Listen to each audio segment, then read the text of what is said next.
بسم اللہ الرحمن الرحیم۔ کیا صحیح کیا غلط از افادات حضرت مولانا مفتی اسامہ صاحب ڈنرولوی دامت برکاتہم العالیہ۔ آواز و پیشکش محمد شہزاد اورنگ آبادی۔ کتاب الہبہ یعنی ہدیے کا بیان، سلسلہ نمبر 326، مسئلہ نمبر 976۔ غلط مسئلہ: گم شدہ چیز میں صدقے کی نیت کی، پھر مالدار کے پاس ملی تو صدقہ صحیح نہیں ہوا۔ صحیح مسئلہ: یہ صدقہ صحیح ہے، اب اس سے رجوع جائز نہیں، کیونکہ نفلی صدقہ مالدار کو بھی جائز ہے اور صدقے میں قبول کرنا شرط نہیں۔ مسئلہ نمبر 977۔ غلط مسئلہ: غریب کو درخت ہدیہ کر کے کہا نصف پھل اس کے میرے ہوں گے تو یہ شرط صحیح ہے۔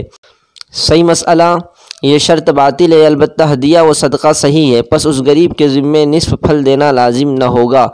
مسئلہ نمبر 978۔ غلط مسئلہ: پیشہ ور مانگنے والوں کو صدقہ نہیں دینا چاہیے کہ وہ عموماً مالدار ہوتے ہیں۔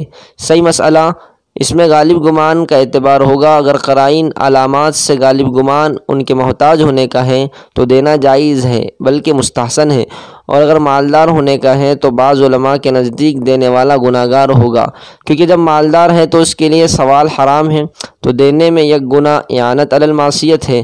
اگرچہ صحیح یہ ہے کہ گناہ نہیں، کیونکہ نفلی صدقہ مالدار کو بھی جائز ہے، تاہم دینے سے ان کی حوصلہ افزائی کا امکان ہے جو قباحت سے خالی نہیں۔ فقط والسلام۔